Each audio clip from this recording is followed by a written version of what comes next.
For the start of the third test match, less than 48 hour left और भारतीय team के लिए अच्छी खबर नहीं आई है क्योंकि केएल राहुल भी अब बाकी के 2 टेस्ट मैचेस में नहीं हिस्सा ले पाएंगे, बाहर हो गए हैं। मेरा नाम है अभिषेक और आप देख रहे हैं क्रिक टिप्स चैनल और मेरे साथ इस डिस्कशन में शामिल हो चुके हैं शशांक। लेकिन सबसे पहला जो सवाल है शशांक आपसे वो ये है कि वाकई में भारतीय टीम के लिए अच्छी खबर नहीं है, केएल राहुल इंजर्ड हो गए हैं। Is it a real injury या फिर कुछ और कहानी हो सकती है इसके पीछे?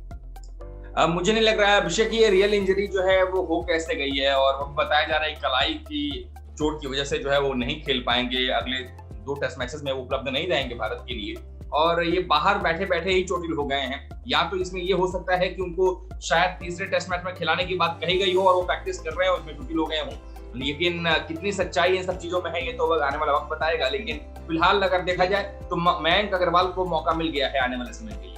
मैं 1 सेकंड के लिए बस आपको रोकना चाहूंगा। एक्चुअली जो इन्फॉर्मेशन आई है वो ये आई कि नेट पर वो प्रैक्टिस कर रहे थे तब चोटिल हुए हैं, लेकिन अब नेट पर प्रैक्टिस करते हुए चोटिल हुए हैं, तो अब क्या ही कहा जा सकता है इसमें? बिल्कुल सही बात है, वही मैंने कहा कि प्रैक्टिस करने के दौरान उनको चोट कितनी लगी है, कितनी गंभीर वो चोट थी कि वो दोनों ही टेस्ट मैचेस से वो बाहर हो गए हैं। अब ये तो आने वाला वक्त ही बताएगा, क्योंकि अभी अगर आप देखेंगे तो हालात ये हैं कि भारत जो है एक तरीके से कोशिश ये कर रहा था कि तीसरे टेस्ट मैच में शायद 2 और बदलाव जो है बल्लेबाजी में देखने को मिलते। एक रोहित शर्मा का आना तय है, केएल राहुल भी आ जाते जब मयंक अग्रवाल के साथ वो पारी की शुरुआत वो कर सकते थे, लेकिन अब मयंक अग्रवाल दरअसल बाहर जाते, केएल राहुल शुभमन गिल के साथ पारी की शुरुआत कर सकते थे। लेकिन मुझे लग रहा है कि शायद कहीं ना कहीं अब ये क्लियर हो गया है कि अगले 2 टेस्ट मैचेस जो है मयंक अग्रवाल बैटिंग करते नजर आएंगे ओपनिंग में। लेकिन यहाँ देखिए दोनों ही सिक्के के 2 पहलू हैं।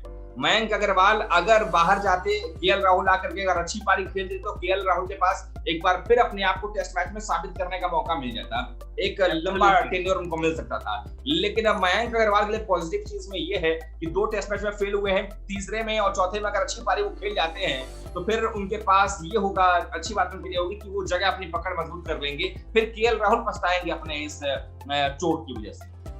Absolutely, and the news is also coming that KL Rahul might be not be selected for the upcoming India versus England series, और उनके ऊपर भी अब सवाल या निशान लगेंगे क्योंकि कहा जा रहा है कि अब डायरेक्ट वो बेंगलुरु आएंगे जहां पर कि उनका होम ग्राउंड होम टाउन भी है, लेकिन एनसीए में वो राहुल द्रविड़ के साथ ट्रेन होंगे और उसके बाद से अपने आप को ठीक करने की कोशिश करेंगे। तो अच्छी खबर नहीं है, लेकिन एक जो बहुत अच्छी खबर है and this is a very exciting news कि टी नटराजन ने अभी एक इंस्टाग्राम पर और ट्विटर पर एक फोटो उन्होंने पोस्ट की है जिसमें कि व्हाइट जर्सी में वो है और वो कह रहे हैं कि I am ready for the next challenge. क्या लगता है कि he is ready for the third test match और team management has already said that you are gonna play in the third test match? लगता है कि टी नटराजन खेलने वाले तीसरे टेस्ट मैच में डेब्यू करने वाले हैं? बिल्कुल सही बात है, और मुझे लग रहा है कि अभिषेक टी नटराजन को मौका बिल्कुल मिलता मुझे दिख रहा है। मेरे हिसाब से तो टी नटराजन जो है वो इन है स्क्वाड के अंदर में, क्योंकि अगर ऐसी बात नहीं होती तो पहले ही उनको शामिल नहीं किया जाता। अगर आप देखें टेस्ट स्क्वाड के अंदर में कि भाई टी नटराजन टीम के अंदर आ गए हैं। टी नटराजन किस्मत इस समय बहुत साथ दे रही है उनका, और उसमें कहीं कोई 2 राय नहीं है कि नटराजन को आप टीम में देखेंगे सिडनी टेस्ट में स्पेशली, क्योंकि वहां का जो एक हम लगातार बात कर रहे हैं कि एक तो सबकॉन्टिनेंट टाइप की विकेट होती है, स्पिनर्स को असिस्ट करती है, और भारत के पास क्योंकि दोनों ही हाथ के स्पिनर हैं, बाएं हाथ और दाएं हाथ के, ऐसे में एक बाएं हाथ का तेज गेंदबाज जो है एक मार्क जो बॉलिंग मार्क बनाएगा, प्रैक्टिस बनाएगा, वो काफी मददगार साबित होती है स्पिनर्स के लिए। और टी नटराजन ने अभी तक शानदार गेंदबाजी की है, प्रभावित किया है। एक वनडे में 2 मैच 2 विकेट, 3 टी20 में 6 विकेट और अच्छी खासी गेंदबाजी की है। आईपीएल में 170 यॉर्कर करने का रिकॉर्ड एक तरीके से बनाया उन्होंने। ये दिखाता है कि नटराजन को अब आप किस चीज के लिए रोक करके रखेंगे, उनको मौका दिया ही जाना चाहिए वहां पर खेलने के लिए। One thing that what you said is absolutely right that India need a left and right hand combination, और ऐसे में टी नटराजन का भारतीय टीम में आना this is going to be a good news for all the Indian cricket fans, क्योंकि अगर right और लेफ्ट फास्ट बॉलर का कॉम्बिनेशन हो तो फिर कहीं ना कहीं सवाल आप पूछ सकते हैं ऑस्ट्रेलियन बल्लेबाजों से, दो they have also not done anything exceptional in this series. लेकिन एक और जो इंटरेस्टिंग सवाल मैं आपसे पूछना चाहता हूं शशांक, कि सिडनी में कहते हैं कि भाई सबकॉन्टिनेंट विकेट है, we fully aware of that, लेकिन भारतीय टीम का बहुत शानदार रिकॉर्ड भी नहीं रहा है सिडनी के मैदान पर टेस्ट मैचेस में। शायद हमने सिर्फ 1 टेस्ट मैच वहां पर जीता है। ऐसे में एक्सपेक्ट कर सकते हैं कि इस बार कुछ अलग होगा, क्योंकि ऑस्ट्रेलिया की टीम पहले की और इस समय की जमीन आसमान का फर्क है।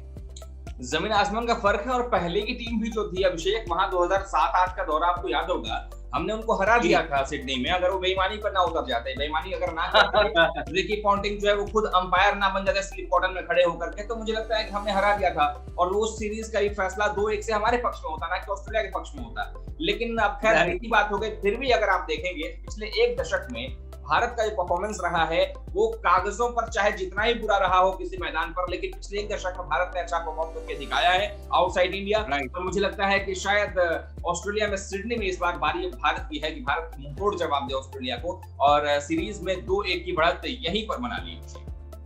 Let's hope for the best because the third test match will start in Sydney on 7th of January and वहां पर देखना दिलचस्प होगा कि किस तरीके से टीम इंडिया परफॉर्मेंस करती है। जी शशांक, आप कुछ कहना चाह रहे हैं? इसमें एड ऑन मैं करना चाहूंगा अभिषेक, वो ये कि सिडनी का जो विकेट है ना, ये हम कहते हैं कि स्पिनर्स को असिस्ट करता है, लेकिन जैसे भारतीय पिचेस होते हैं, जो एशियन सबकॉन्टिनेंट के जो विकेट होते हैं वो टर्न तो होते ही हैं, लेकिन उसमें नॉर्मल एक उछाल देखने को मिलती है। लेकिन आप जब ऑस्ट्रेलिया में, न्यूजीलैंड, इंग्लैंड में जो जाते हैं, पिच बड़ी हार्ड होती है, आपको भी पता है हार्ड सरफेस का वो यूज करते हैं और वहां पर गेंद से टर्न होती है, उछलती है और वहां आपको उछाल से, टर्न से ज्यादा विकेट आपके स्पिनर्स की गेंदें जब उछलती हैं वहां पर एज मिलता है और वो मुझे लगता है कि भारत को फायदा उसका होने वाला है।